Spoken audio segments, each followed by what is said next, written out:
Okay, so our first speaker is Don Wuebbles. Don is the director of the School of Earth, Society, and Environment. He's professor of atmospheric sciences here at the University of Illinois. He's fellow of the American Association for the Advancement of Science, is a member of the International Panel on Climate Change, and is a co-recipient of the 2007 Nobel Prize for Peace. The title of his talk is Potential Impacts of Climate Change in the Midwest, on the Midwest.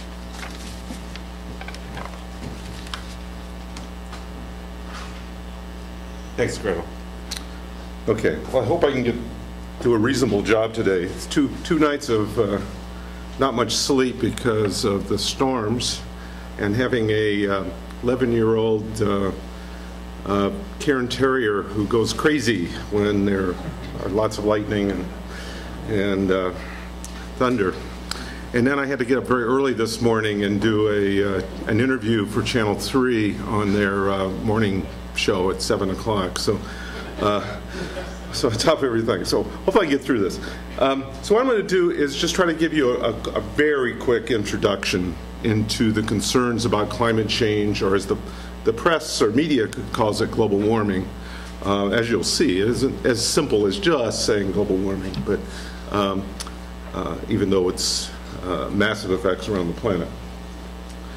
So to start, since I'm going to talk about the Midwest, let me give my 4 key messages so you get those right up front. The first is the Midwest climate is changing, and it will continue to change in the coming years. Whether we were able to, even if we stopped emissions totally right now, it would still continue to change. Secondly, the character of the Midwest as we know it is at risk, and I'll tell you more about that later. Climate change magnifies existing health and environmental problems in the Midwest. And finally, our climate future is in our hands. The cost of inaction will likely far outweigh the cost of action.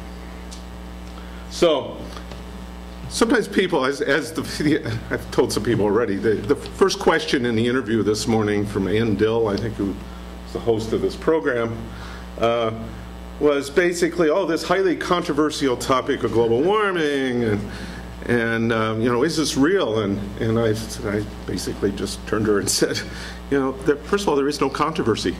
If you look at the peer-reviewed literature, which is what as scientists we count on, we rely on our peers to judge the quality, not the media.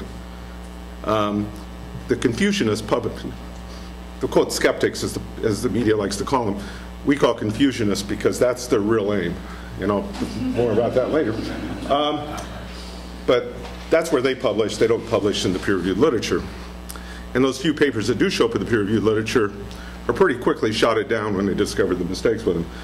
I would love to be able to say that this problem I'm going to tell you about is totally wrong and is not what human activities causing this, but the science points in another direction. So basically, the science community is nearly unanimous in concluding that human activities are causing the majority of the climate change that we're concerned about. And as an example of that, Naomi Oreskes, a well-known historian, published a paper in Science a few years ago, and she actually was going to do an update on it this year, but Science decided there just wasn't enough new in it to really do it again, which basically said that over a certain time period, when she looked at all the papers in the peer-reviewed literature, over 99% of them showed basically either did not really give the viewpoint in the paper itself about whether this is human activities, or they were very clear that this is human activities. Very, very few even pointed to anything else at all, or even questioned it. And all of the scientific assessments that we've done have all pointed in that direction.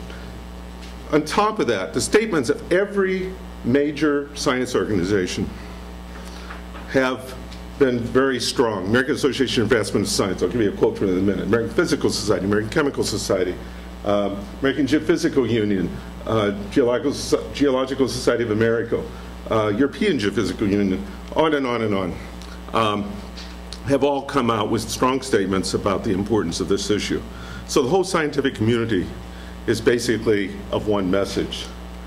The American Association for Advancement of Science, which is the world's largest science organization, and publishers of the journal Science, which most of you probably have seen at one point or another, states in their statement that the scientific evidence is clear. Global climate change caused by human activities is occurring now, and it is a growing threat to society. It is time to muster the political will for concerted action. Stronger leadership at all levels is needed. The time is now. We must rise to the challenge. We owe this to future generations. And what, you know, it's almost what a moral statement that is. And I could do many of these kind of things. I'm just going to do two. The other one was the 2007 Joint Statement on Climate Change signed by 13 National Academies of Sciences around the world. These were the G8 countries, which includes the US, plus all the other major countries, plus 5 other very significant countries. And its statement was, it is unequivocal that the climate is changing. It is very likely that this predominantly caused by the increasing human interference with the atmosphere. These changes will transform the environmental conditions on Earth unless countermeasures are taken. So what is happening? If we look at the temperature since we began to really do kind of serious measurements of global temperature starting about 150 years ago, the most recent decades have been clearly the warmest on record for the planet. In the US, one can go back to a short period in the 1930s, which was equally warm to what's going on in the US right now. But overall, this is still the warmest period, and certainly globally it is the warmest period. And that's over that time period, and I'll go back further. So in fact, 2005 was the warmest year. The second warmest is 2007, tied with 1998, both of which were, 1998 was an El Nino year, a very strong El Nino year, which tends to cause warming in the northern hemisphere in particular. Help contribute to that. So you particularly see it in those years. But overall, the planet has been warming. And if you looked at this list of years, you'd see the last decade really shows up very predominantly in terms of the temperature changes that are occurring. Well, we can go back further in time. This is the 150-year time period. And you can see there's kind of a couple things going on there. There was very little change until about 1900. And I can show you the temperature record before 1900 going much further, and there was an awful lot going on for essentially a millennium. Very minor changes of various sorts. From 1900 to about 1940, there was a significant increase in temperature. From 1940 to 1970, not much going on, maybe even a slight decrease. What was going on there? And then since 1970, it's been very steadily upwards, leading to the great concern we have now. I'll try to explain this as we go through a little bit, but basically the hint is there's a little bit of nature in that 1940 to 1970 period, but probably the most important reason for, well, there's a natural effect that's causing part of that, which is an ocean effect, which has already been referred to in newspapers, in fact, over the last few months, in that we may not see much change over the next decade because of this 70-year ocean cycle, reaching a minimum just like it did then. So that may be part of the effect. But the other thing is that the 1930s is when humans really started heavily burning not just fossil fuels, but burning coal. And burning coal puts a lot of sulfur into the atmosphere. And the sulfur quickly converts to sulfuric acid particles, and those sulfuric acid particles reflect sunlight.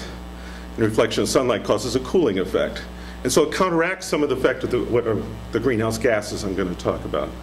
And so we think that that was very important during that period until we finally realized maybe we ought to start doing something about sulfur, which has its own health problems.